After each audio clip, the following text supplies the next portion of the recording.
اے کے T V کے معزز ناظرین، السلام علیکم ورحمۃ اللہ وبرکاتہ۔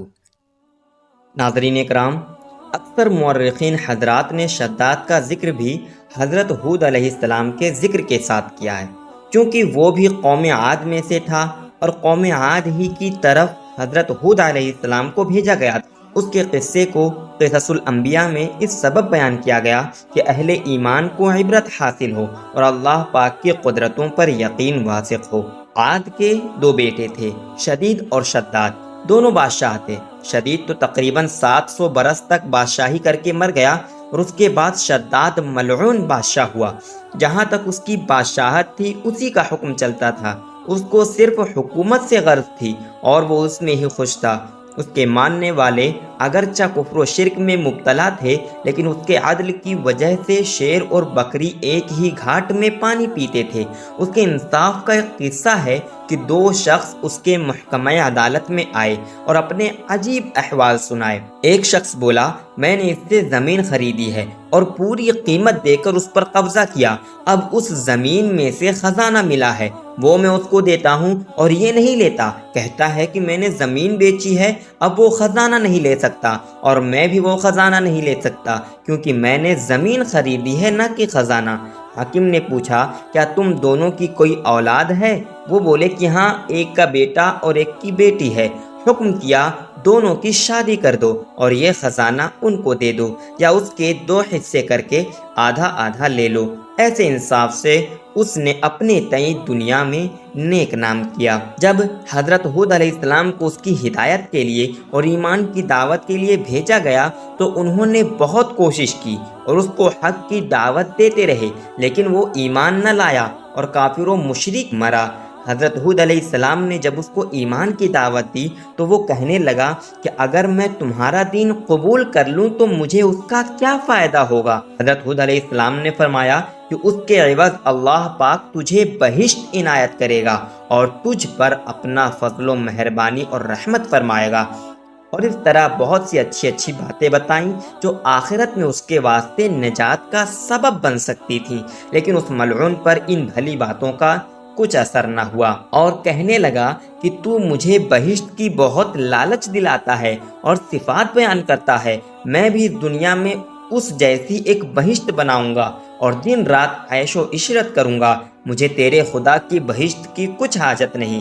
اس مکالمے کے بعد اس ملعون نے اسی وقت ہر اس ملک کے بادشاہوں کو خط لکھے جو اس کے تابع تھے، اور خط میں لکھا کہ تمہارے ملک میں جس جگہ زمین ہموار ہو اور نشیب و فراز والی نہ ہو، اس کی اطلاع ہم کو جلد کرو، ہم اس میں بہشت بنانے کا ارادہ رکھتے ہیں۔ اس کے بعد اپنے قاصد ہر جگہ بھیجے تاکہ ہر علاقے کا سونا، چاندی اور جواہرات لے کر آئیں۔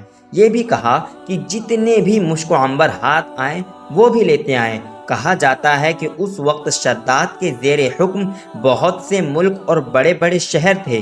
بہت ہی جستجو کے بعد خطہ عرب میں ایک قطع زمین ملی جس کی مسافت 40 فرسنگ تھی۔ کئی استادوں اور ان کے کاریگروں نے مل کر اس کی پیمائش کی اور سارا خزانہ وہاں لا کر جمع کیا گیا۔ سب سے پہلے سنگ مرمر سے بنیاد بہشت کی رکھی گئی اور اس کی دیواریں سونے اور چاندی کی اینٹوں سے بنائی گئیں۔ چھت اور ستون زبرجد اور زمرد سبز سے بنائے گئے۔ چنانچہ حق تعالیٰ نے حضرت رسالت پناہ صلی اللہ علیہ وسلم کو شداد لعین کی بہشت کے حال سے اور ستونوں سے اس کی خبر دی ہے کہ دنیا میں کسی نے ایسی بہشت نہیں بنائی۔ اللہ تعالیٰ فرماتا ہے، اعوذ باللہ من الشیطان الرجیم، بسم اللہ الرحمن الرحیم، الم تر کیف فعل ربک بعاد ارم ذات العماد التی لم یخلق مثلها فی البلاد۔ کیا تو نے نہیں دیکھا کیسا کیا تیرے رب نے عاد سے، جو ارم سے بڑے ستون بناتے تھے جو کسی شہر میں ویسا بنا نہیں۔ یعنی عاد ایک قوم تھی اور ارم اس میں ایک قبیلہ تھا، وہ اونچی عمارتیں بناتے۔ اس بہشت کی صفات یہ ہیں کہ درخت اس میں نصف سونے اور نصف چاندی سے بنائے تھے، اور وہاں انواع و اقسام کے میوے تھے، بجائے خاک کے اس میں مشک و عنبر زعفران سے پر کیے تھے، اور بجائے پتھر کے اس صحن میں موتی اور مونگا ڈالتے تھے، اور نہریں اس میں شیر و شراب کی جاری تھیں، اور بہشت کے دروازے پر 4 میدان بنوائے اور ان میں اشجار میوہ دار لگائے تھے۔ ہر میدان میں بہت سی کرسیاں سونے اور چاندی کی بچھی تھیں، ہر کرسی کے سامنے بہت سی کھانے کی نعمتیں تھیں، یہاں تک کہ 300 برس میں اس بہشت کا سرانجام ہوا۔ وکیلوں کو ہر ملک میں بھیجا کہ سکہ بھری چاندی کسی ملک میں نہ چھوڑو، سب اس بہشت میں لا کر رکھ دو۔ آخر یہ نوبت پہنچی، ایک بوڑھی عورت کے ساتھ ایک یتیم بچی تھی، جس کے گلوبند میں ایک سکہ چاندی تھی۔ ظالموں نے اسے بھی نہ چھوڑا۔ وہ بچی روتی رہی کہ میں مسکین ہوں، اس کے سوا میرے پاس کچھ نہیں، یہ مجھے بخش دو، مگر انہوں نے کچھ نہ سنا۔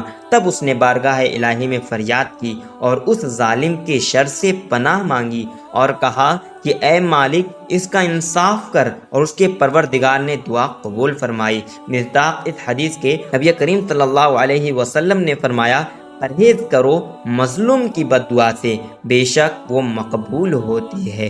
شداد نے ملک کے سارے خوبصورت اور حسین لڑکے لڑکیاں جمع کی تاکہ وہ مانند حور و غلمان بہشت میں اس کی خدمت میں رہیں۔ کئی سالوں تک وہ کافر ارادہ کرتا رہا کہ جا کر بہشت دیکھے، لیکن اللہ پاک کو منظور نہ تھا کہ وہ اپنی بنائی ہوئی بہشت میں جائے۔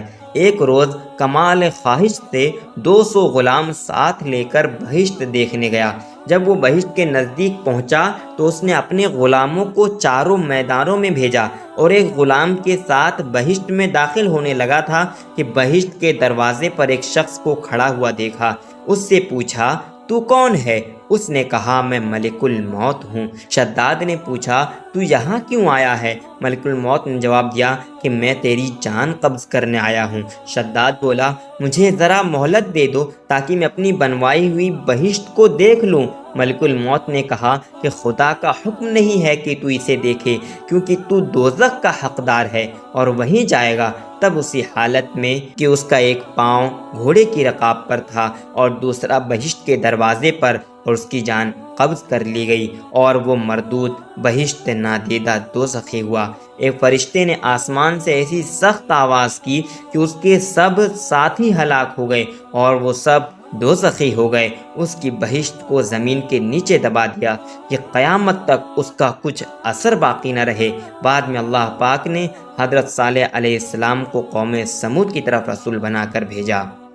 امید ہے آپ حضرات کو اس واقعے سے کچھ سیکھ ملی ہوگی۔